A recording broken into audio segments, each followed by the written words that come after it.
Los problemas doctrinales y dogmáticos de la tesis de Cassiziacum. Por Griff Ruby. Esta tesis fue creada por él, entonces, padre Gerard Deslourias, durante sus servicios prestados en Econe, Suiza, aunque quizás pudo haber tenido ideas similares antes de su contacto con la FSSPX. Según lo que entiendo, el padre sintió que esta tesis sería razonablemente aceptada por la FSSPX, para explicar su postura teológica de seguir llamando Papa al líder del Vaticano, Pablo VI, y posteriormente Juan Pablo II, en aquel momento, para al mismo tiempo no obedecerlo en nada de lo que ordena porque es un hereje evidente. Por lo tanto, habría tenido sentido que la FSSPX optara por una tesis como esta. Pero las cosas no resultaron así. Al padre Gerard lo expulsaron del seminario de Econe a principios del año académico 76 a 77, y tuvo que estar solo y luego terminaría siendo consagrado obispo en 1981 por Mons. Tuck.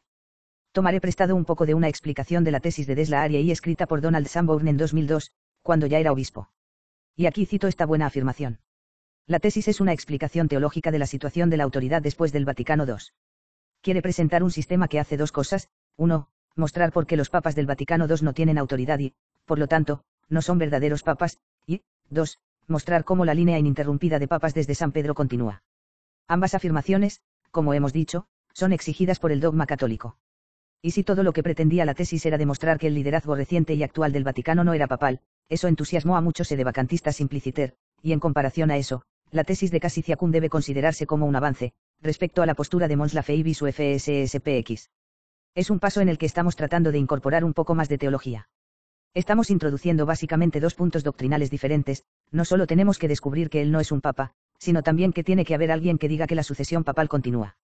Se puede estar de acuerdo con la tesis en muchas cosas, y a medida que avanzamos, iremos viendo muchas, y seré extremadamente justo al analizar estas consideraciones, pero primero hay algunos puntos más básicos que analizar. En primer lugar, se basa en algunas ideas sumamente especulativas, y podría agregar, sin precedentes, o incluso novedosas. Por ejemplo, la tesis ha llegado a postular que el espíritu y el cuerpo de la Iglesia están totalmente separados el uno del otro. Y después de la muerte del propio obispo Deslourias, otros aficionados teológicos han tenido que hacer más ajustes que incluyan una comprensión extraña e inaudita de lo que significa una sucesión material. Al ser una idea novedosa, significa eso que está en quiebra. Eso significa que es falsa. Creo que significa que nos estamos aventurando en áreas en las cuales ningún teólogo anterior al propio Deslourias ha explorado. ¿Es teológicamente posible la tesis de Cassiziacum? Me pregunto, ¿es teológicamente posible un escenario tan hipotético como el sostenido por la tesis de Cassiziacum? Respuesta: no lo sé. Exploremos un poco lo que quiero decir con eso.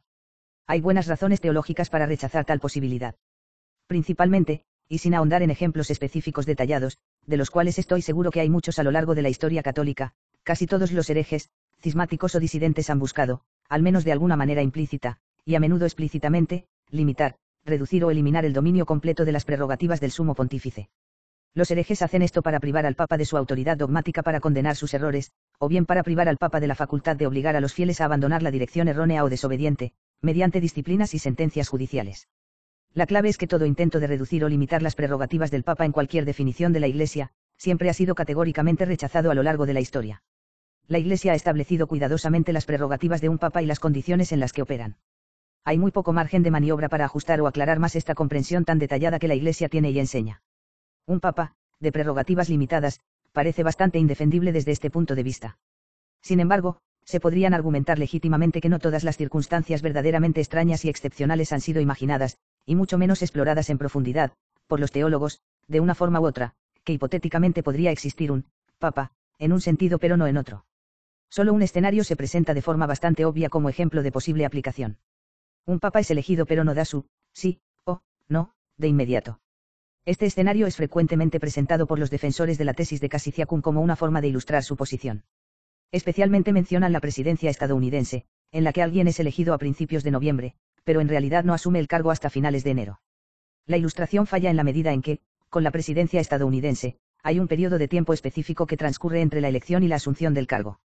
Eclesiásticamente, esta ilustración falla mucho más por el hecho de que un electo no tendría la libertad de dudar para siempre, ni de decir sí o no indefinidamente y, por lo tanto, mantener a toda la Iglesia en una especie de suspenso, durante el tiempo que viva y no tomar ninguna decisión. Es una norma canónica ordinaria, Canon 175, que cuando una persona es elegida o designada para cualquier cargo dentro de la Iglesia, tiene 8 días útiles, tal vez el lenguaje contemporáneo podría decir equivalentemente, 8 días hábiles, para aceptar o rechazar la elección o nombramiento, después de lo cual si no toma ninguna decisión, se toma como un rechazo, un no tácito, y resulta apropiado hacer una nueva elección o nombramiento de otra persona. Ahora bien, ese periodo de tiempo en particular puede no ser aplicable al caso de la elección de un papa, ya que el canon 160 establece que la elección del sumo pontífice debe ser rige únicamente por una constitución, como por ejemplo, vacante sede apostólica, de su santidad ese Pío X, la Constitución de 1904 para la elección del sumo pontífice que estaba en vigor tras la promulgación del Código de Derecho Canónico de 1917, o cualquier otra constitución que la hubiera reemplazado legítimamente. Desde entonces, quizás la Constitución actual especifica algún periodo de aceptación diferente, más largo o más corto, para que el electo tome su decisión de aceptar o rechazar el cargo, o bien podría contener alguna declaración estándar repetitiva en el sentido de que excepto como se especifica en este documento, se aplican las normas canónicas regulares, en cuyo caso los 8 días útiles también son el límite aquí. Pero incluso si no se dice ninguna de estas cosas, es irrazonable suponer que al elegido por el cónclave para ser papa se le pueda permitir durante toda su vida dudar sobre la pregunta, ¿acepto mi elección al sumo pontificado o no? Los electores quieren una respuesta y no se van a quedar sentados esperando eternamente por una, incluso si en un caso particular se podría requerir algo de paciencia de su parte. Pero si creen que tienen su respuesta y luego concluyen el cónclave, enviando a su nuevo papa al balcón sobre la plaza de San Pedro, la tesis afirma que de alguna manera estaban equivocados, y que a pesar de que el hombre dijo, sí, acepto, a su elección, realmente no lo decía en serio debido a algún uvex secreto e invisible en su corazón. Uno tiene que preguntarse como un, sí, acepto, sotto voce, pero en realidad estoy mintiendo, podría calificarse como cualquier cosa menos como un, no, o al menos como un desafío, un prolongado, dame más tiempo para tomar una decisión. ¿Cómo puede uno saber si ese, estoy mintiendo, interno es un, pero no, de hecho, rechazo, o un, en realidad todavía no sé si acepto? Sea como fuere, sigue siendo una pregunta hipotética interesante, que yo sepa, virtualmente inexplorada por cualquiera de nuestros teólogos clásicos, ¿qué pasaría si un papa electo, sin haber emitido su decisión, pero aún dentro de cualquier periodo legítimo en que le fue encomendado reflexionar sobre esa elección, entra directamente en diversos actos pontificios, redactando e incluso promulgando encíclicas y exhortaciones apostólicas, nombrando obispos y cardenales, celebrando audiencias papales o incluso convocando un concilio ecuménico, todo ello sin haber pronunciado todavía su elector es su, sí, acepto? ¿Quién sabe? Yo al menos no lo sé.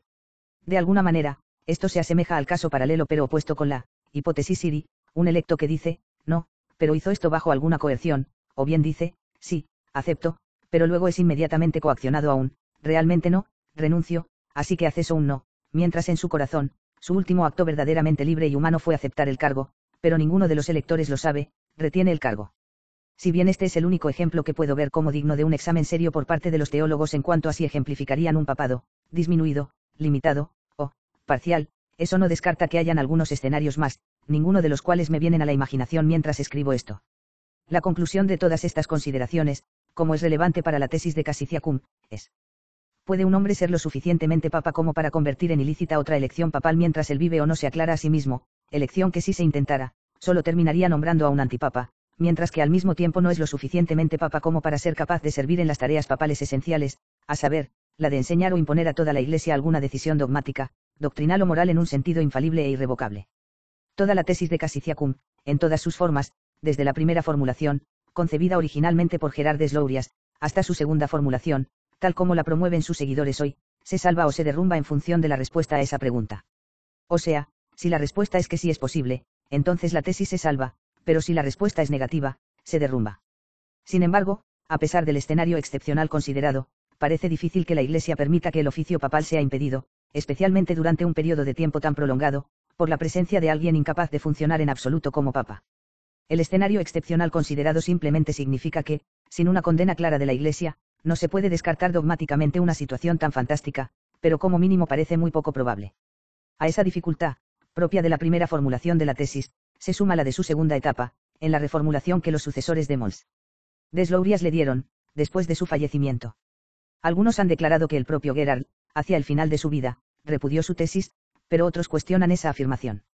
Lo innegable es que Deslourias expresó su preocupación por el hecho de que las consagraciones episcopales, dentro del Naava sordo no eran válidas, incluso sus ordenaciones sacerdotales son profundamente dudosas, lo que significa que después de Wojtyła, quien fue consagrado obispo en 1958, la probabilidad de que cualquier papa del Vaticano sea un obispo verdadero, en sentido sacramental, es tan remota, salvo la elección de alguien consagrado en algún rito no romano o la elección algún tradicionalista, por ejemplo, Mons Rifan, que en ese momento todavía no había llegado, que ni siquiera sería una mera sucesión material, haciendo inaplicable su tesis.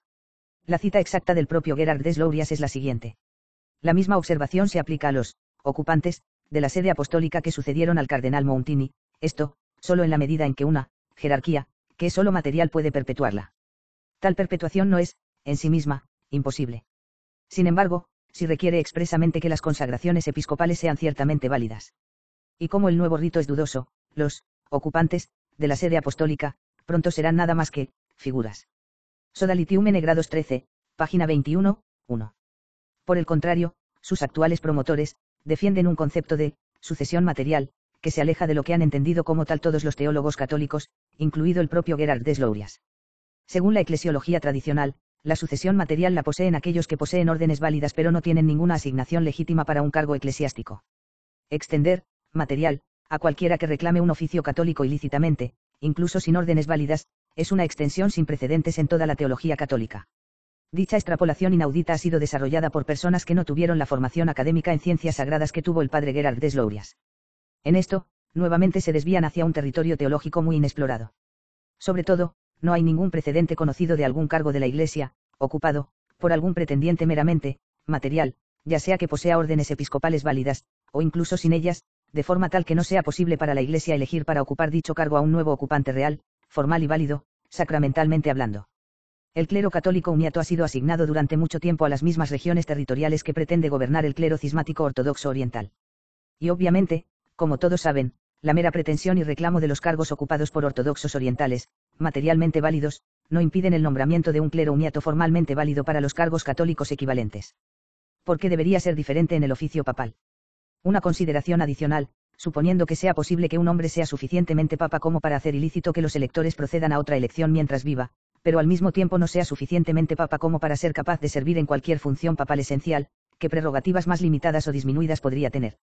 Obviamente, dada la definición de este escenario, no puede gobernar dogmáticamente sobre nada, pero podría ser capaz de acciones de tipo papal más limitadas. Podría, por ejemplo, nombrar cardenales u obispos, o imponer alguna legislación disciplinaria, que carece de contenido, impacto o implicaciones dogmáticas o doctrinales, sobre una parte o sobre toda la Iglesia, o todas esas prerrogativas estarían fuera de su alcance. Con todo esto, las dificultades teológicas de la tesis de Cassiciacum, aunque no sean absolutamente insuperables, parecen extremadamente difíciles de superar de manera satisfactoria y requieren mucho desarrollo de todo un área de especialización teológica que nunca ha existido en la historia de la Iglesia. Si alguna vez la Iglesia, por parte de algún futuro papa que se pronuncie específicamente sobre la cuestión, fuera a descartar oficialmente la tesis de Cassiciacum como una posibilidad, entonces obviamente todas las consideraciones adicionales al respecto serían convertidas en discutibles, ya que el escenario en sí se descartaría positivamente. Pero en ausencia de tal decisión de la Iglesia, debo continuar. 2. ¿Tiene algún fundamento histórico la tesis de Cassiciacum? Concediendo, por el bien de la argumentación, su posibilidad, que posibles instancias históricas de ella podrían haber ocurrido, ya sea en el pasado o durante nuestra situación actual. 1. El ejemplo histórico del Papa Félix II. El Papa Félix II fue elegido cuando el Papa Liberio fue encarcelado e incomunicado debido a su posición contra los arrianos. Félix se ocupó de la Iglesia, desempeñando funciones no dogmáticas menores de un papa, hasta que Liberio fue liberado y pudo reanudar su pontificado activamente. Si bien la historia de la Iglesia y la lista de papas tiene un Félix I y un Félix III, no hay ningún Félix II, ya que, como se concluyó siglos después, Félix II era técnicamente un antipapa, pero había sido contado como un papa durante tanto tiempo que simplemente habría confundido las cosas contar a Félix III como el Félix II, real, y así sucesivamente, por lo que se consideró mejor dejar la brecha en la numeración. De esta forma, Félix II fue incapaz de impartir enseñanzas dogmáticas, pero pudo realizar acciones papales de tipo más limitadas o disminuidas. Podría ser ese un posible ejemplo de un papado meramente material. Dejo que los lectores y futuros teólogos lo resuelvan como un ejercicio. 2. Angelo Urancali, Juan 23. Supongamos que un escenario donde la tesis de Cassiciacum hubiera sido el aplicable sería el caso de Juan 23, Urancali. Existen ediciones tanto en italiano como en latín de las palabras que pronunció en la apertura del Vaticano II. Curiosamente, Romano Amerio, el autor de Iota Unam, que da este relato, es incapaz de determinar si Juan 23 había hecho sus comentarios en italiano o en latín. Al comparar las versiones italiana y latina de dichas palabras, dice: la divergencia es tan grande que admite solo dos hipótesis, o el traductor italiano estaba intentando una paráfrasis, nota de Ruby, si ese fuera el caso, esto sería irrelevante para el escenario de Cassiciacum, o la traducción, nota de Ruby, el italiano, es de hecho el texto original, nota de Ruby, Juan 23 en realidad pronunció el texto italiano tal como estaba dado, y el texto en latín fue preparado en base a él por algún traductor. Si el italiano es el original, debe haber parecido complicado e impreciso, de modo que el traductor latino trató de recopilar su sentido general y, al estar dominado por las ideas tradicionales, no se dio cuenta de la gran novedad que contenía la versión original. Iouta y Unam, página 80. En ese caso, lo que veríamos aquí sería un no papa, material solamente, que lanza errores o incluso herejías, pero la Iglesia real, actuando en este caso, en la persona del traductor latino que prepara el texto para publicarlo oficialmente en la Acta Apostolica Sedis, sigue siendo la Iglesia, todavía infalible, todavía indefectible. Tenemos un falso papa a cargo de la verdadera Iglesia, que también sigue gozando de una infalibilidad pasiva como se evidencia en este evento particular. Entonces, el escenario de Cassicia-Cum sería posible, y podría haberse aplicado muy bien al reinado de Juan 23, o al menos, a esta parte del mismo. No obstante, insistimos nuevamente, que ni siquiera sabemos si es de alguna manera posible, teológicamente hablando, el escenario de Cassicia-Cum, pero de ser posible, podría o puede haberse aplicado aquí. Con principios similares, aunque no estoy equipado para probarlo ahora, algo similar podría haberse aplicado en los primeros años del reinado de Pablo VI. Pero tal escenario está lejos de ser adecuado para dar cuenta de nuestra circunstancia actual, año 2020, como veremos a continuación. 3. Es aplicable hoy, en el año 2020, la tesis de Cassicia-Cum. Concediendo la posibilidad teológica de la tesis, podría aplicarse a nuestra situación actual, año 2020, con Francisco a la cabeza. A continuación se irá revisando si la tesis de Cassicia-Cum es compatible o no, con las doctrinas más relevantes de la eclesiología católica, incluso aquellas en las que sus proponentes ni siquiera han pensado. Veremos que la tesis pasa la prueba de algunas, mientras que desafía e incluso contradice rotundamente a otras. El obispo Sanborn escribió: la tesis de Cassicia-Cum quiere presentar un sistema que hace dos cosas: 1. Mostrar por qué los papas del Vaticano II no tienen autoridad, y por lo tanto no son verdaderos papas, y, 2. Mostrar cómo continúa la línea ininterrumpida de papas desde San Pedro. Son dos puntos de doctrina importantes, pero a ellos no se reduce y limita la eclesiología católica. Por lo tanto, garantizar esas dos cosas no es suficiente. En mi reciente libro, Sede Vacante, parte I, presento las 16 categorías doctrinales básicas de la eclesiología católica, muchas de las cuales se subdividen a su vez, en otras doctrinas, para un total de 48 puntos doctrinales.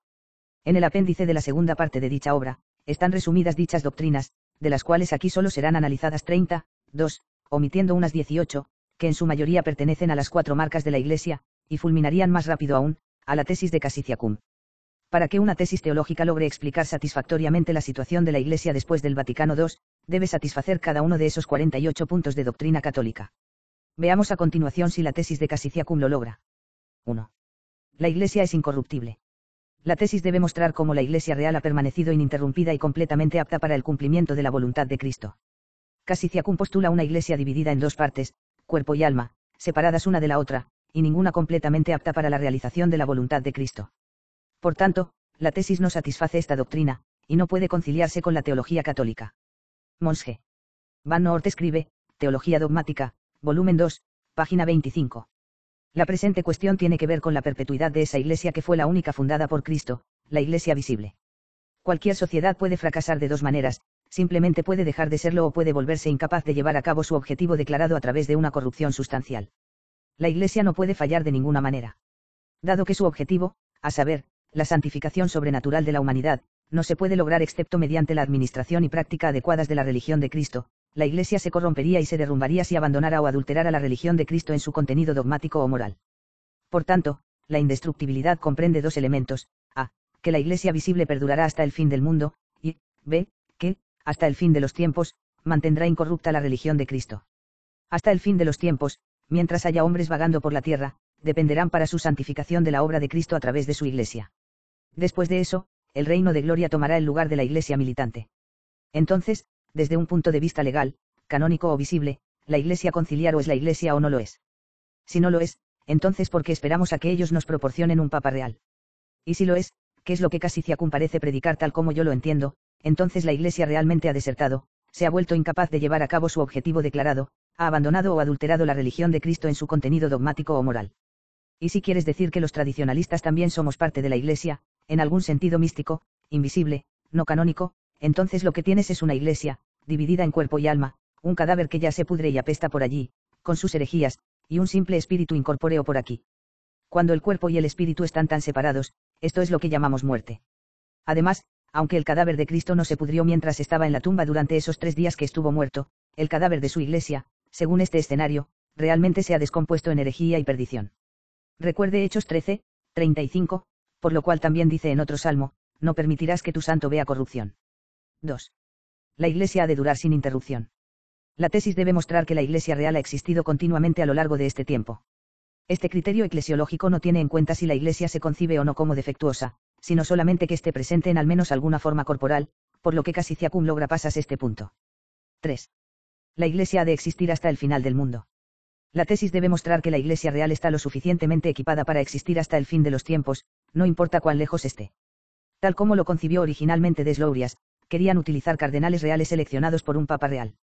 Obviamente, todos esos han muerto hace mucho tiempo, por lo que se avanzó en que tal vez estos líderes materiales del Vaticano, tal vez por jurisdicción proporcionada debido a un error común, podrían haber sido capaces de hacer cardenales reales, al menos materiales, a menos que alguno no sea herético, pero al menos esto mantiene un cardenalato material en marcha, siempre capaz de generar papas materiales que a su vez nombrarán nuevos cardenales materiales, potencialmente capaces de mantener la sucesión en marcha, presumiblemente por el tiempo que dure.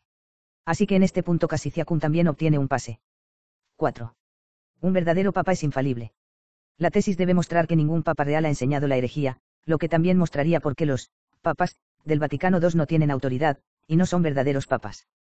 Este era uno de los dos objetivos originales de la tesis, y hay que admitir que tuvo éxito aquí en el sentido de que ningún papa formal jamás enseñó el error o la herejía, ya que solo eran pretendientes materiales. Así que la tesis logra pasar este punto. 5. Las leyes disciplinares de un verdadero papa no son heréticas. La tesis debe mostrar que ninguna disciplina aprobada por un papa real se ha opuesto a la fe católica. Una vez más, la legislación disciplinar es el terreno donde más se ha evidenciado que el liderazgo del Vaticano es no papal, no formalmente papal, por lo que ningún papa formal ha promulgado nunca alguna disciplina verdaderamente destructiva para la fe y la moral. Una vez más la tesis logra pasar este punto. 6. La Iglesia Universal no puede errar al creer. La tesis debe mostrar que la Iglesia discente real no ha seguido a nadie en el error o la herejía. Esto es bastante problemático, no está claro si se puede contar como un aprobado o un fracaso, porque muchos católicos siguieron el Nahaba sordo hacia la nueva religión, pero todavía quedamos los tradicionalistas que no lo hicimos.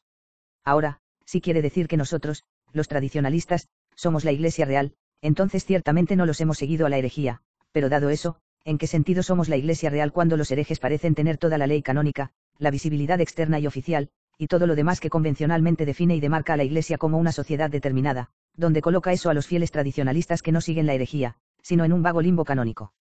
Y, lamentablemente, todo este tema del limbo canónico surge en varios lugares más. Entonces, ¿cómo puede ser que la única Iglesia que no ha seguido a nadie en el error o la herejía consista exclusivamente en los que se encuentran en un limbo canónico? No estoy catalogando esto como un fracaso categórico, pero los cassiziacumistas tienen mucho que explicar sobre este punto, y dudo que lo puedan hacer con éxito. 7. La Iglesia no puede perder la autoridad que recibió en tiempos apostólicos. La tesis debe mostrar que la autoridad viva y visible de la Iglesia es ininterrumpida, lo que incluye autoridad para enseñar y obligar a la obediencia interna y externa. Autoridad y poder para santificar. Autoridad exclusiva para gobernar a través de poderes legislativos, judiciales y coercitivos. Mons G. Van Noort escribe, Teología dogmática, volumen 2, páginas 32 y 33. La enseñanza católica sostiene que Cristo mismo estableció una autoridad sagrada en su Iglesia, y que esta autoridad, investida primero en el colegio apostólico, se perpetuó ininterrumpidamente y, de hecho, perdura hoy en el colegio, nota de Ruby, o cuerpo, de los obispos. Proposición 1. Cristo estableció una autoridad sagrada en su Iglesia cuando otorgó directamente al colegio de los apóstoles el poder de enseñar, funcionar como sacerdotes y gobernar. El poder de enseñar es el derecho y el deber de exponer la verdad cristiana con una autoridad a la que todos deben obedecer interna y externamente. El poder para funcionar como sacerdotes o ministros es el poder para ofrecer sacrificios y santificar a las personas mediante la instrumentalidad de los ritos externos. El poder de dirigir o gobernar es el poder de regular la conducta moral de los propios súbditos. Dado que este poder se ejerce principalmente a través de la legislación y luego a través de sentencias y penas judiciales, comprende poderes legislativos, judiciales y coercitivos. El poder de emitir juicios y castigar es un complemento necesario del poder de dictar leyes, pues por sí solas, las leyes suelen tener poco efecto. Deben ser reforzados por tribunales y sanciones. Entonces, esta autoridad apostólica y estos poderes específicos deben existir siempre y, por lo tanto, también deben existir hoy. Mientras que el poder de ofrecer sacrificios y santificar a las personas a través de la instrumentalidad de los ritos externos evidentemente parece existir entre el clero tradicional, donde están los poderes para enseñar con autoridad y para dirigir o gobernar, ejerciendo poder y jurisdicción reales, de una forma habitual, para regular la conducta moral de los súbditos. No pueden estar con el Nahaba sordo, ya que son herejes, y de hecho es visto como un pecado al menos objetivamente ser miembro de la Iglesia conciliar, o incluso decir una misa una cum su líder, independientemente de cualquier concesión que podamos hacer por la inocencia subjetiva o la inculpabilidad que puede haber por ignorancia. Pero si esa asociación herética es la única Iglesia canónica, legal, visible y jurídica, entonces a qué limbo pertenece todo el clero visiblemente católico. Está listo para admitir que ellos tienen el derecho, el poder y la jurisdicción para enseñar con autoridad y para gobernar o gobernar también. Por cierto, Mons G. Van Noort continúa afirmando en la página 33 que la proposición es un dogma de fe. Entonces, mientras Cassiziacum aprueba el punto de la autoridad y poder para santificar, 7b, falla totalmente en los puntos de la autoridad viva, no muerta, de la Iglesia, 7, la capacidad de esa autoridad para enseñar y obligar a los y obediencia externa séptima, y la capacidad de esa autoridad para gobernar mediante poderes legislativos, judiciales y coercitivos, 7c. En estos tres últimos de los 4 puntos, Cassiziacum falla absolutamente, ya que no se puede reconciliar con la teología católica. Solo aprueba el punto 7b. 8. La autoridad de la Iglesia debe ser indubitable y segura. La tesis debe mostrar que la autoridad viva de la Iglesia es susceptible de seguimiento y está más allá de toda duda legítima. Ahora citemos al P. Sylvester Berry, La Iglesia de Cristo, página 32. Cristo instituyó la Iglesia para la salvación de todos los hombres y la dotó de ciertos poderes y características necesarios para esta obra. Si la Iglesia perdiera alguna de estas calificaciones necesarias, no sería capaz de hacer lo que Cristo se propuso que hiciera, de hecho, dejaría de ser la Iglesia instituida por él. Además, si la Iglesia pudiera fallar en cualquiera de sus aspectos esenciales, incluso por un tiempo, perdería toda autoridad para enseñar y gobernar, porque los fieles nunca podrían estar seguros en ningún momento de que no habría fallado, dejando de ser la Iglesia de Cristo, perdiendo así toda autoridad. Pero una autoridad de la que se puede dudar con justicia en todo momento no es autoridad, no exigen ni obediencia ni respeto, como es evidente en las iglesias que rechazan la pretensión de indefectibilidad. Así que, de nuevo, donde existe hoy una autoridad de ese tipo de la que no se pueda dudar con justicia. El sacerdote X dice tal y tal, pero pertenece al Nahaba sordo, entonces, ¿cómo podemos confiar en él? Ya sabemos que no podemos. Pero el sacerdote Y es un sacerdote tradicionalista, verdaderamente fiel y válido, pero sin lugar en el organigrama del Nahaba sordo, dice tal y tal, pero ¿cómo? Según la forma cassiziacumista de ver las cosas, no es más que un laico con órdenes sagradas, lo que dice es simplemente su opinión. Yo tengo una opinión diferente. Esa autoridad para enseñar, dirigir y gobernar debe existir, y por lo tanto existe, en todo momento, incluso ahora. Describo ese hecho como un imperativo dogmático, con lo que me refiero a algo que el dogma católico nos dice que es absoluta y positivamente cierto y que estamos obligados a creer, aunque no sepamos verificarlo en la realidad ordinaria y sensible. En este punto, nuevamente, Cassiziacum es un absoluto fracaso, inconciliable con la teología católica. 9. La Iglesia fue fundada por Cristo. La tesis debe mostrar cómo la Iglesia es una sociedad real fundada por Cristo. Mons G. Van Noort escribe, Teología dogmática, volumen 2, página 7. Proposición 1. Cristo fundó personalmente una Iglesia que es una verdadera sociedad. Esta proposición contiene una doble afirmación. A. Cristo mismo fundó directamente una Iglesia. Esto descarta cualquier fundación indirecta a través de la agencia de otros a quienes Cristo hubiera confiado o dejado todo el asunto. B. Esta Iglesia es, como Cristo mismo la fundó, una sociedad en sentido estricto, y no una mera academia religiosa. ¿Qué se necesita para ser una sociedad en sentido estricto, en lugar de una mera academia religiosa? Si la continuidad legal visible canónica debe ser mantenida por la Iglesia conciliar, entonces, ¿qué lugar tiene algo conocido que sea clara y visiblemente católico, es decir, tradicional y que no sea parte de esa Iglesia conciliar? Por ejemplo, Sanborn afirma que su grupo fue fundado por Cristo. Si no, entonces, que fue fundado por Cristo, de modo que también muestre un catolicismo visible. Así que, una vez más, aquí hay otra doctrina que no puede reconciliarse por completo con la tesis de Cassiziacum. 10. La Iglesia es una sociedad cognoscible.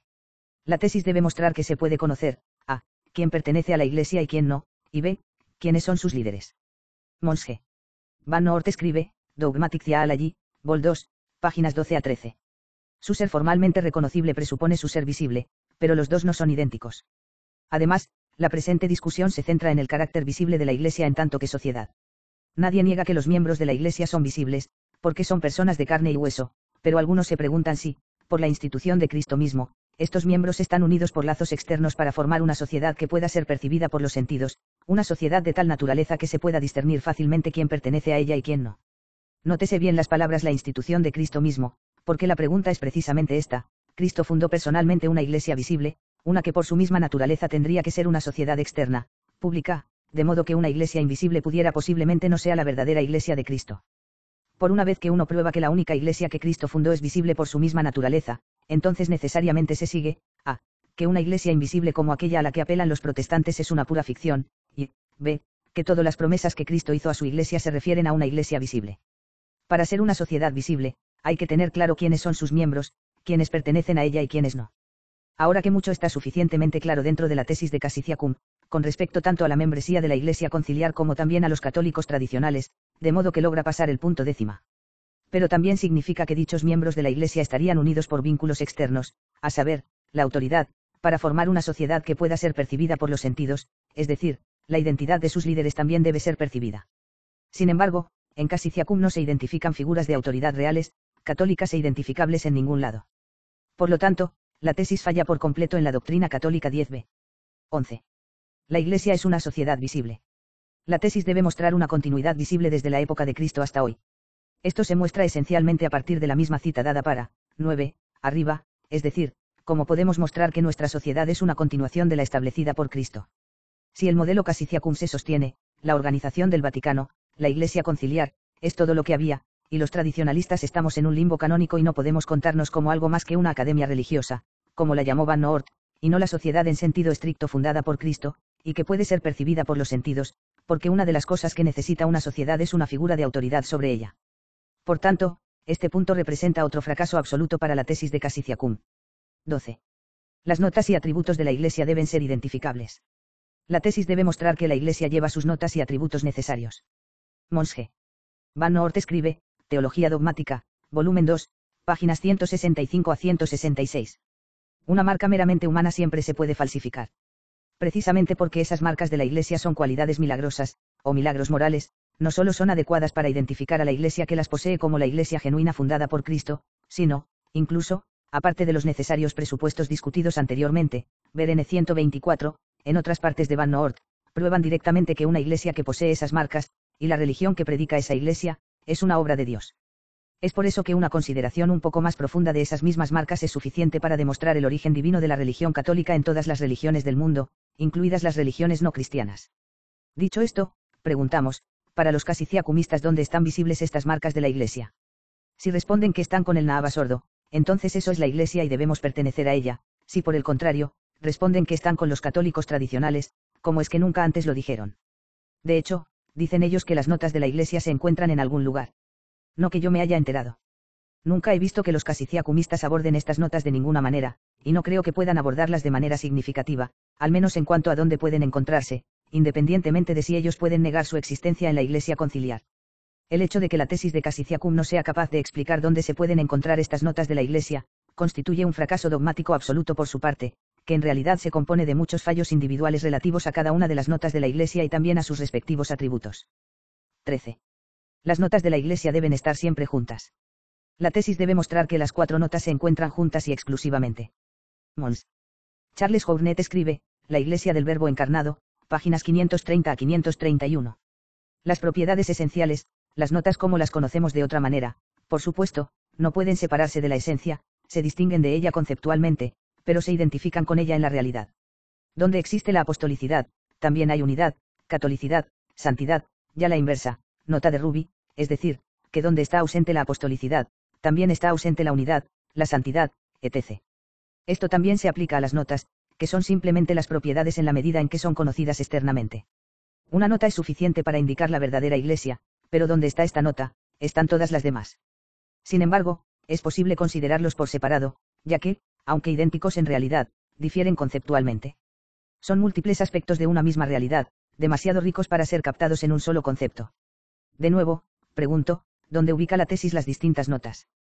Quizás algunos podrían estar pensando, bueno, la tesis nos atribuye la unidad y la santidad a nosotros, los católicos tradicionales, y la catolicidad y la apostolicidad al cadáver del Naaba sordo. Pero no, las marcas siempre y necesariamente están juntas.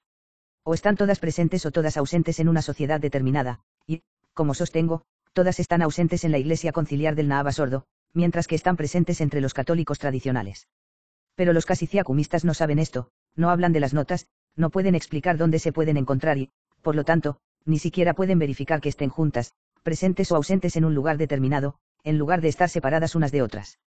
Luego, esto es otro fracaso doctrinal de la tesis de Cassicia-Cum. 14. La Iglesia debe cumplir con su definición. Mons G.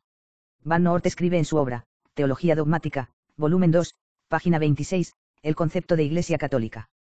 Definición.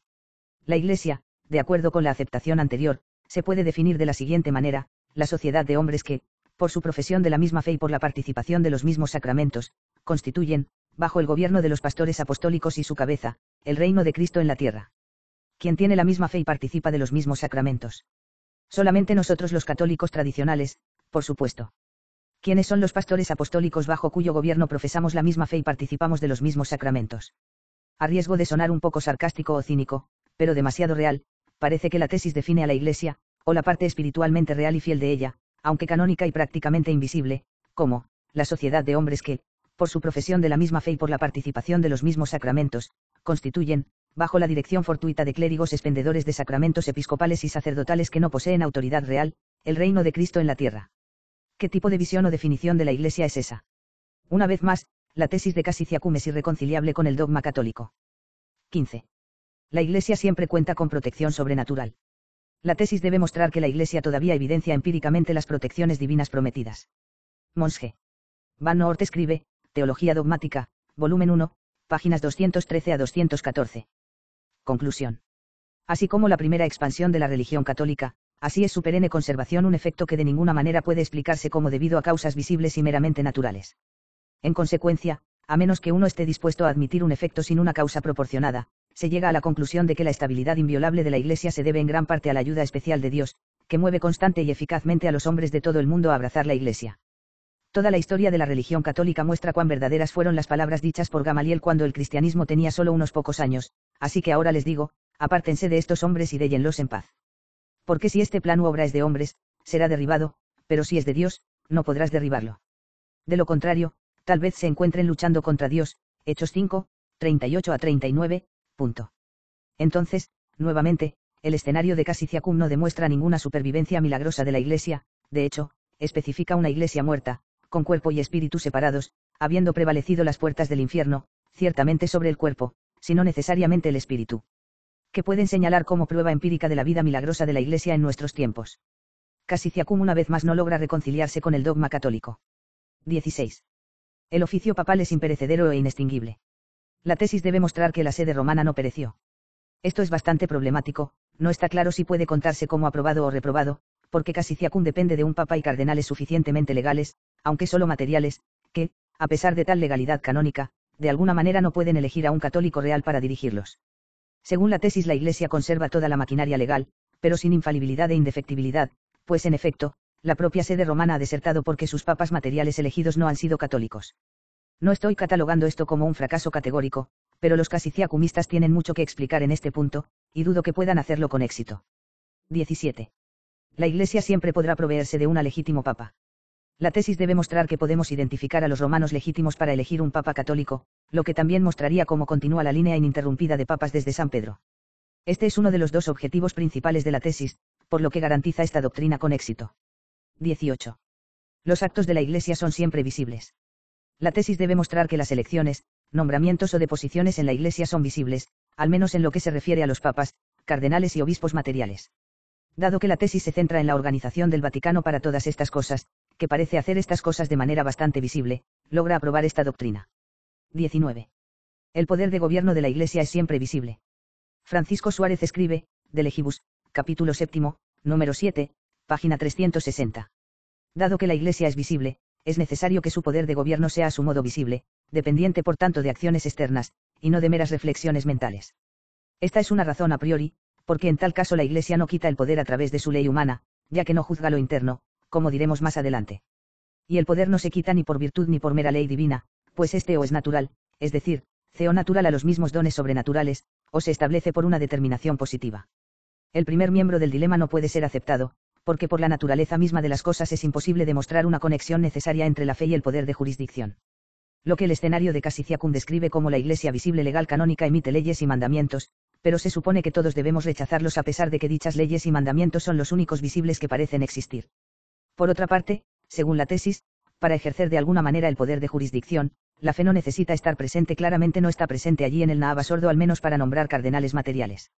La ausencia de órdenes visibles de cualquier persona que los católicos deban obedecer constituye otro fracaso del escenario de Cassius. 20. La fe eclesiástica es infalible. La tesis debe mostrar en qué punto la fe eclesiástica no puede aplicarse al líder del Vaticano. Esto es bastante problemático, no está claro si puede contarse como aprobado o reprobado, porque tienen algo así como un intento de solución a esto.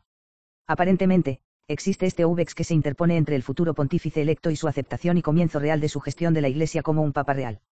Este UVEX podría ser un proyecto bastante interesante de documentar, simplemente asumimos que debe estar allí en algún lugar porque simplemente no actúa como un papa, pero no es fácil de detectar o encontrar. El único caso fácil en el que puedo pensar en el que se puede identificar positivamente el UVEX es el de Juan Pablo I. Cuando salió al balcón sobre la plaza de San Pedro, prácticamente lo primero que salió de su boca fue decir que toma los nombres de Juan y Pablo, sus dos predecesores más inmediatos, como símbolo de mi intención de seguir moviendo las cosas en la dirección que han iniciado. Ahora hay un UVEX oficial y declarado, puro y simple. Pero, ¿qué declaraciones visibles equivalentes tenemos en los otros casos, los otros líderes del Vaticano antes y después? Alguna mera afirmación que sea herética, o incluso cualquier número de ellas, podría fácilmente atribuirse a errores de expresión, lo que significa que a menos que el UVEX se expresara verbalmente, como en el caso de Juan Pablo I, el UVEX es meramente una reflexión mental interna y no es una acción externa visible, como habla Francisco Suárez, citado anteriormente, y, sin embargo, intentamos quitarle el poder a un aspirante a un cargo sobre la base de esa mera reflexión mental interna. No se conoce ninguno, y eso podría requerir un seguimiento serio, suponiendo que tales cosas existan. No estoy catalogando esto como un fracaso categórico, pero los casiciacumistas tienen mucho que explicar en este punto, y dudo que puedan hacerlo con éxito. 21. La fe eclesiástica es merecedora de nuestra confianza. La tesis debe mostrar lo que haría falta para que se reanudara esa fe. Esto es bastante problemático, no está claro si se puede contar como aprobado o reprobado, porque significa que necesitamos encontrar alguna manera de descubrir y verificar que el UVEX ha sido eliminado, de modo que el hombre pueda finalmente asumir formalmente el oficio papal y comenzar a funcionar como un verdadero papa. Obviamente, si comienza a actuar como un verdadero papa, eso puede ser una buena indicación, pero es confiable. Incluso se sabe que herejes y heresiarcas dicen y hacen cosas dignas de un verdadero papa. Piense en Pablo VI y su documento Humanae Vitae que, a pesar de una considerable corriente liberal dentro y alrededor suyo, logró sostener algo de moral católica, o de nuevo el momento en 1994 cuando Juan Pablo II se pronunció definitivamente, y con excepcional brevedad por su parte, contra la posibilidad de que las mujeres accedieran al sacerdocio. Algunos católicos, al ver estas acciones, supusieron que las cosas finalmente se estaban revirtiendo contra la tendencia liberal y moviéndose finalmente en la dirección correcta, y luego se durmieron espiritualmente al no darse cuenta de que estos retrocesos eran meras señales ascendentes en una significativa y continua tendencia de caída generalizada. Entonces, la pregunta sigue siendo, ¿cómo podemos estar seguros de que se ha eliminado el UVEX y que el hombre que antes no podía aceptar formalmente el papado ahora lo ha hecho? No estoy catalogando esto como un fracaso categórico, pero los casiciacumistas tienen mucho que explicar en este punto, y dudo que puedan hacerlo con éxito. 22. La fe eclesiástica da certeza divina. La tesis debe mostrar que las acciones tomadas por la Iglesia pueden proporcionar seguridad, incluso antes de cualquier resolución de la crisis actual. Mons G. Van Noort escribe, Teología dogmática, volumen 3, páginas 213 a 214. Todos los teólogos admiten que se revelan formalmente las siguientes proposiciones universales: Pedro y todos sus sucesores poseen la primacía, Pedro y todos sus sucesores son infalibles, y, el magisterio de la Iglesia, es decir, un concilio ecuménico, es infalible. Pero las proposiciones particulares en cuestión que se incluyen bajo las universales dependientes del cumplimiento de alguna condición son: el cardenal Pacelli fue legítimamente elegido para tomar el lugar de Pedro, el concilio de Trento, o el concilio vaticano, fue verdaderamente un concilio ecuménico. El cumplimiento de estas condiciones está absolutamente garantizado por la fe eclesiástica fundada en la convicción y la práctica de la Iglesia universal. Es muy común que se enseñe, particularmente por los teólogos más recientes, que las proposiciones particulares que hemos estado discutiendo deben considerarse reveladas formalmente y, en consecuencia, pueden ser creídas por la fe divina. La verdadera explicación de esta enseñanza parece reducirse a esto: el propósito de Dios al revelar proposiciones del tipo en discusión, nota de Ruby, fulano de tal es papa, este es un concilio de la Iglesia, ha promulgado lo que sea, no es que simplemente se los reconozca de manera general, sino que cada generación de hombres pueda creerlos en toda su determinación particular, en otras palabras, para que los hombres de cada generación, nota de Ruby, incluida la nuestra, sepan con certeza divina a qué individuo, nota de Ruby, si lo hay en un momento dado, deben aferrarse como pastor supremo de las almas, y sobre todo de qué hombre deben recibir la norma de su fe. Explique cómo podemos legitimar nuestra desconfianza en la elección de un papa que no sea basándonos en nuestra propia opinión de que puede tener un UVEX, obstáculo, de herejía que le impida asumir el cargo. Para la tesis esta certeza simplemente desaparece, de manera que nadie en la Iglesia puede tomar ninguna acción oficial y garantizar una restauración. Por lo tanto, estamos nuevamente ante un fracaso total de su parte para ser reconciliada con la teología católica. 23. La primera sede no puede ser juzgada por nadie. La tesis debe mostrar que no juzga a alguien que supone como papa. El Papa Pablo IV escribe, Cum ex apostolatus a Afisiou, párrafo 1. El romano pontífice, quien es el representante en la tierra de Dios, nuestro Dios y Señor Jesucristo, quien tiene la plenitud del poder sobre los pueblos y reinos, quien puede juzgar a todos y no ser juzgado por nadie en este mundo. Juzgar a alguien que creemos ser el Papa, al menos el Papa legítimamente electo, no le corresponde a nadie más que los romanos. Mientras asumamos que el hombre es Papa, incluso si no lo fuera, pecamos si tratamos de juzgarlo en cualquier acción oficial, ya que eso constituiría, al menos subjetivamente, una rebelión contra la primera sede. Es necesario que primero nos aseguremos de que la primera sede está vacante, y que cualquier pretendiente, de hecho, no sea Papa, antes de que sea posible un juicio legítimo. Utilizo la ilustración de comer carne los viernes. Una persona que come carne deliberadamente un viernes peca muy seriamente, incluso si él no sabe por alguna confusión, que el día es en realidad jueves y, por lo tanto, no se ha cometido ningún pecado real, materialmente. Es tan culpable como si fuera viernes.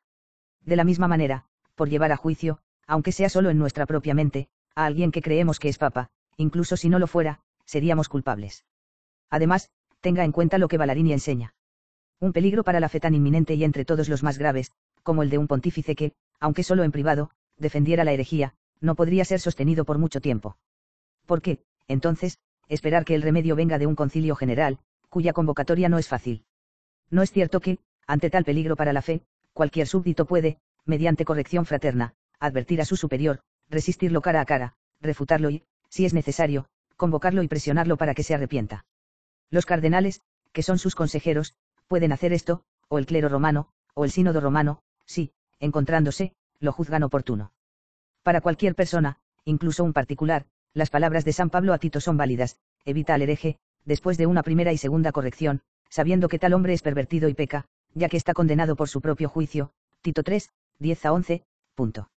Observe cómo los cardenales o varios otros romanos que son sus consejeros parecen los más autorizados para hacer esto, mientras que todos los demás, podemos simplemente evitar al hereje, después de una primera y segunda corrección. Cuando comparamos por primera vez el liderazgo reciente y actual del Vaticano con los parámetros doctrinales y dogmáticos que definen las prerrogativas y características de un verdadero sucesor de Pedro, y descubrimos que lamentablemente faltan, estamos actuando a lo sumo en el nivel evitando el hereje a nivel personal y subjetivo, lo que no significa mucho.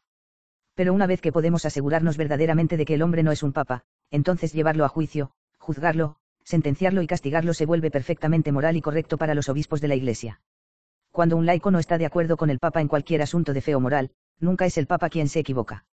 Pero sí se puede determinar que el hombre no es un papa, nunca sobre la base de un mero desacuerdo en sí mismo, sino de algún otro criterio que no dependa de tal desacuerdo, entonces y solo entonces el laico tiene alguna oportunidad de tener razón. Solo hay dos formas de comprobarlo: una es su rechazo por parte de los romanos de tal manera que abrogan su pontificado y proceden a la elección de otro papa, y la otra es cualquier otro medio para verificar el propio incumplimiento del hombre en el cargo, por ejemplo, por haber dimitido, ya sea explícita o tácitamente, o mostrando que la elección en sí misma, tal como se llevó a cabo, resultó incapaz de elegir un sucesor de Pedro. En aras de la claridad y la certeza, la Iglesia merece y requiere que se tome tal acción para que la certeza, como la Iglesia siempre proporciona, continúe. Con la tesis de Cassiciacum, no se intenta determinar que un papa putativo no sea realmente un papa por ningún medio independiente. El desacuerdo es en sí mismo la única base reclamada para la vacante formal, pero no material, de la Santa Sede. Uno simplemente juzgaría que el papa no es un papa, y presumiblemente también juzgaría de manera similar a cualquier otra persona que no esté de acuerdo con él en algo, un juicio precipitado por todas partes. Esto constituye un fracaso doctrinal y moral debido a lo que es un intento de juzgar a la primera sede. Entonces se postula la presencia de una uvex aunque, en la mayoría de los casos, no se identifica nunca una uvex real. ¿Cómo sabemos que el hombre tiene una uvex? Fue elegido papa, pero enseña herejía.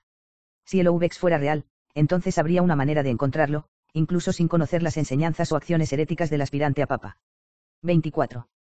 La Iglesia siempre ha de tener verdaderos obispos católicos. La tesis debe mostrar que puede identificar a los verdaderos obispos católicos.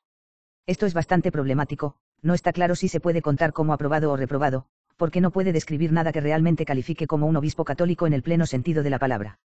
Por supuesto, los obispos del Naava Sordo, la mayoría de los cuales no están válidamente consagrados, hablando sacramentalmente, básicamente no pueden contar como verdaderos obispos católicos debido a su herejía, ya sea personal o aprobada por ellos por parte de otros, incluido su supuesto papa, aunque al menos pueden identificarse fácilmente en un sentido meramente material. Pero de los obispos tradicionales, ¿quiénes de ellos califican como verdaderos obispos católicos? Alguno de ellos lo es, dada su ausencia universal de un lugar en el organigrama del Vaticano, su falta de nombramiento por parte de un papa o su incapacidad para reclamar una región territorial o una diócesis histórica. ¿Podría un mero laico con órdenes sagradas, incluso del grado supremo, obispo, contar como un verdadero obispo católico, como al menos parece implicar el escenario de Cassiziacum. No estoy catalogando esto como un fracaso categórico, pero los cassiziacumistas tienen mucho que explicar en este punto, y dudo que puedan hacerlo con éxito. 25. La totalidad de los obispos no pueden caer en el mismo error y al mismo tiempo. La tesis debe mostrar que tiene una explicación de la deserción de miles de obispos, prácticamente de todo el cuerpo de ellos que ingresó al Vaticano II, una mayoría significativa, todos se desvanecieron en errores y herejías, y además, prácticamente todos en los mismos errores y herejías, lo que lo hace aún más problemático. Mons G. Van Noort escribe, Teología dogmática, volumen 2, páginas 330 a 332. Lo que basta es una unanimidad moralmente universal que en la mayoría de los casos no será difícil de determinar, aunque sea imposible fijar matemáticamente los requisitos mínimos para tal unanimidad. Por otro lado, no importa cuán unánime sea el acuerdo de los obispos, tal unanimidad nunca sería suficiente para la infalibilidad si el pontífice romano se opusiera a ella. Usamos deliberadamente la frase, posiblemente podría ser, porque la opinión más probable de los teólogos sostiene que, de hecho, nunca podría suceder que la mayoría de los obispos se apartaran de la doctrina del Papa. Si la Iglesia docente en un concilio ecuménico pudiera caer en un error, la Iglesia universal también se equivocaría al creer. Pero la Iglesia universal no puede errar al creer, de lo contrario, contrario a la promesa de Cristo, las puertas del infierno prevalecerían contra ella, punto. Y nuevamente, dado que la tesis de Cassiziacum postula que la Iglesia conciliar de alguna manera ha heredado todo el material visible, legal y canónico de la Iglesia, tiene que ser esto lo que ha fallado. Si no abandonaron la Iglesia física o materialmente, entonces ellos, como todos los obispos de la Iglesia, han desertado todos, o prácticamente todos, una gran mayoría, lo suficiente para constituir una unanimidad moral. De nuevo, el P. Sylvester Berry escribe, La Iglesia de Cristo, página 267. Mayoría infalible. Dado que los obispos son infalibles solo en su capacidad corporativa, los obispos individuales pueden equivocarse en cualquier momento con respecto a la fe y la moral, pero no todos pueden caer en el mismo error al mismo tiempo. Surge ahora la pregunta adicional, ¿puede la mayoría de los obispos caer en un error al mismo tiempo con respecto a una cuestión de fe o moral? O, para decir el lado opuesto de la pregunta, ¿es suficiente el acuerdo de la mayoría de los obispos del mundo para establecer la verdad infalible de una doctrina, o debe haber un acuerdo prácticamente unánime? Parece más probable que el acuerdo de la mayoría sea suficiente para asegurar la verdad de cualquier doctrina, porque ciertamente sería un gran mal para la Iglesia si la mayor parte de su cuerpo docente pudiera caer en error en cualquier momento. Es cierto que en tal crisis la autoridad infalible del romano pontífice sería suficiente para preservar la fe, pero la catolicidad de la Iglesia se vería seriamente afectada, si no destruida. Una vez más, tienes a todos estos obispos, supuestamente de la Iglesia y todavía visiblemente en ella, desertando de la fe. Dado que, según el escenario de Cassiziacum, los obispos nunca abandonaron la Iglesia conciliar, eso significa que todos ellos, o al menos una gran mayoría de ellos, lo suficiente para formar una aparente unanimidad moral, sin embargo, han desertado. Precisamente el escenario Van Noort lo considera extremadamente improbable y Berry lo descarta positivamente como destructivo para la catolicidad de la Iglesia. No puede explicar esto. Además, no encaja con el hecho de que Dios está siempre con nosotros, como lo discutieron Van Noort y Berry. Mons G. Van Noort escribe, Teología dogmática, volumen 2, páginas 332. En segundo lugar, el episcopado católico romano ejerce su infalibilidad cuando se dispersa por todo el mundo. Porque la promesa de Cristo de la asistencia divina al magisterio de la Iglesia fue dada de manera incondicional. En consecuencia, no hay fundamento alguno para apoyar la restricción de la promesa de Cristo exclusivamente al caso extraordinario de un concilio ecuménico. De hecho, al decir, y observen, estoy con ustedes en todo momento, Cristo declaró en términos muy claros que su ayuda pertenecería principalmente al ejercicio diario y ordinario de la facultad de enseñar que lleva a cabo el episcopado disperso por todo el mundo. Nota a pie de página en la misma página, finalmente, con toda reverencia, uno podría decir que la promesa de Cristo de ayudar a su Iglesia perpetuamente no sería de mucha ayuda si se limitara al caso extraordinario de los concilios ecuménicos. Solo ha habido 20 concilios ecuménicos en el periodo de 2000 años desde la fundación de la Iglesia. Debemos suponer que Cristo dejó a su Iglesia para buscar a tientas ayudas puramente humanas durante los intervalos de varios cientos de años entre los concilios ecuménicos. Sylvester Berry escribe, La Iglesia de Cristo, páginas 266 a 267. Prometió que él mismo estaría con ellos todos los días, hasta la consumación del mundo, y que el Espíritu Santo, que mora con ellos para siempre, los conduciría a toda la verdad. Ninguna de estas promesas se limitó a raras ocasiones de concilios ecuménicos, tal limitación anularía las palabras de Cristo, estoy con ustedes todos los días, punto. Así como Cristo está con su Iglesia durante los concilios ecuménicos, lo que significa que él brinda asistencia divina para mantener a los obispos de la Iglesia al menos en general, y colectivamente, infalibles, pero también cuando no está en ningún concilio ecuménico, de la misma manera también debe ser con su Iglesia incluso cuando no tiene papa, e incluso cuando está en curso un concilio falso, como Rimini o Pistoia o el Vaticano II, o de lo contrario él no estaría con nosotros todos los días. Por lo tanto, él tiene que estar todavía con nosotros, al menos en el sentido que sea, está con la Iglesia cuando no está reunido en un concilio ecuménico. Pero según el escenario de Cassicia-Cum, los obispos de la Iglesia prácticamente todos, colectivamente y con unanimidad moral, todos desertaron en los mismos errores y herejías, como obispos de la Iglesia, presencia material, como si Cristo y el Espíritu Santo no estuvieran con la Iglesia, apartándolos de toda la verdad, lo cual es doctrinalmente imposible y, por lo tanto, constituye un fracaso. 26. La Iglesia es una sociedad perfecta. La tesis debe mostrar que la Iglesia es una sociedad perfecta. P. Sylvester Berry escribe, La Iglesia de Cristo, páginas 23 a 24. La Iglesia una sociedad perfecta. Una sociedad perfecta, en este sentido, no es una libre de defectos e imperfecciones, sino una que tiene todo lo necesario para hacerla una sociedad completa. En este sentido, un Estado soberano es una sociedad perfecta, aunque puede haber muchas y graves imperfecciones en su gobierno. Ciertas condiciones son necesarias para constituir una sociedad perfecta o completa. 1. Debe ser independiente de todas las demás sociedades, tanto en su existencia como en sus acciones.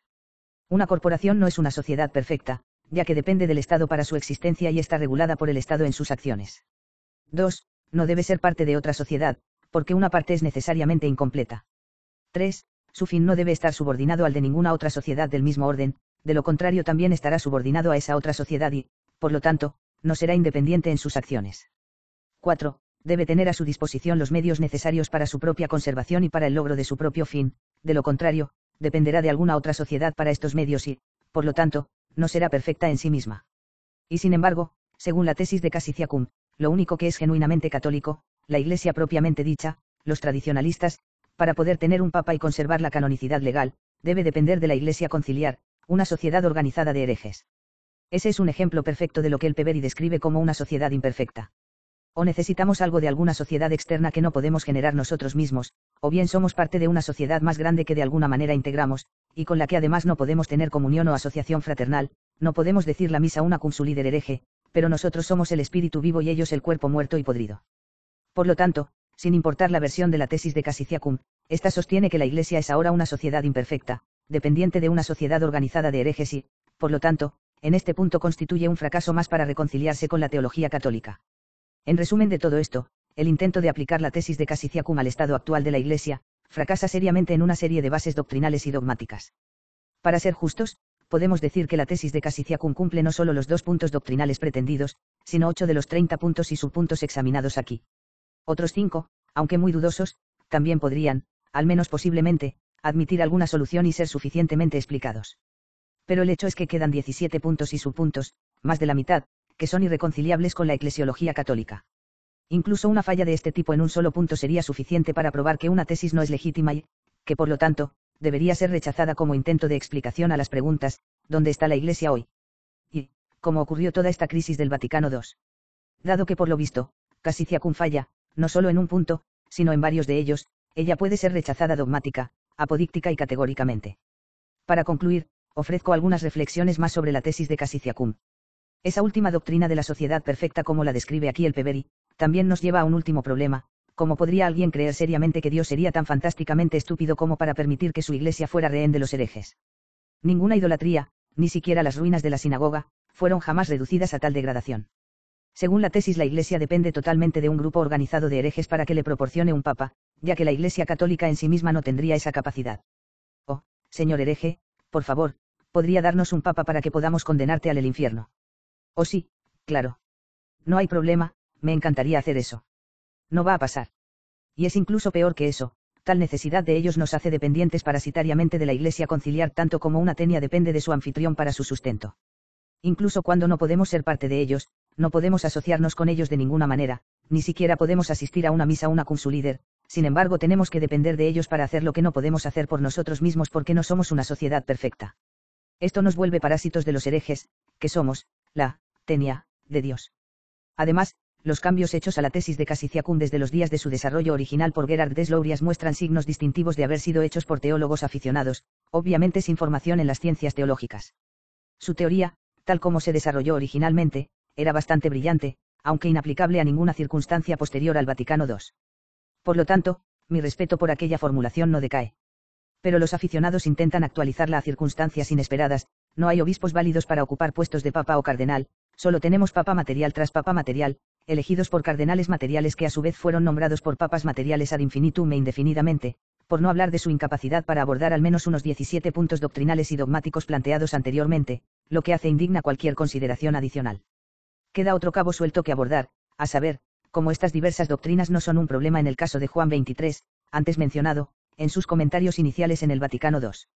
Dije que el escenario de Cassiciacum podría funcionar, asumiendo su posibilidad básica, teológicamente hablando, y su aplicación también a cualquier parte de nuestra crisis actual, en el caso de Juan XXIII. Con Juan XXIII no tienes dos sociedades separadas. No hay una iglesia claramente falible que se mueva en todas direcciones llena de obispos claramente heréticos. Acaba de tener un papa, o un papa putativo, actuando como un papa material, o un papa malo, ya que materialiter/formaliter no es la única explicación posible, y de hecho, uno podría analizar cada uno de estos temas si no hay doctrina en conflicto con cualquiera de estas enseñanzas y el escenario de Juan XXIII habiendo sido un papa material pero no formal al decir esos comentarios de apertura en el Vaticano II, porque la sociedad que él dirigía todavía tenía que ser la Iglesia, todavía exhibía todas las marcas y características de la Iglesia. Nadie habló entonces de una Iglesia conciliar, o una Abba sordo, o una organización del Vaticano que no es la Iglesia, o una Roma modernista como una entidad visible distinta de la Roma eterna, ni siquiera el protosedevacantista Tom Castello, quien parece haber sido el primero en creer que Juan XXIII podría no ser un papa real, y así había publicado sus pensamientos sobre el tema mientras Juan XXIII todavía estaba vivo. Todavía existía simplemente esta sociedad que era la Iglesia, tenía todos estos obispos y sacerdotes fieles y demás, y mantenía todos los signos normales de la Iglesia, excepto que el líder era alguien que podría haber sido tratado con misericordia, como si tal vez simplemente hubiera cometido un error, o se hubiera equivocado, diciendo no exactamente lo que pretendía decir, y de tal modo que uno le otorgara justamente el beneficio de la duda. Esto podría parecerse mucho a Noé estando borracho y durmiendo desnudo, y mientras su hijo menor Cam se rió de él sin respeto, sus hijos mayores en Mijafet cubrieron discretamente la desnudez de su padre, Génesis 9, 21-23, y así el traductor de latín actuó de forma legítima. Notas. 1. Original en francés, la meme a observation bout pourles, a acchiapants, du siège apostolique qui enti succedeu cardinal Mountini, cela, dans la seule mesure ou une, hierarchie, qui est seulement materialiter putre perpetrer. Une telle perpetuation en est pas, en soi, impossible. Elle requiert, cependant, expressement de sei cars episcopaux qui soient certainement valides. Et comme le nouveau rites du teux, les, a acchiapants, du siège apostolique, ne seront bientôt plus que des, figurants, punto. Sodalitium n grados 13, página 21. 2. La numeración de las doctrinas llega hasta el número 26, porque 3 doctrinas han sido analizadas juntas en los 7 y 10. Por Grifrubi.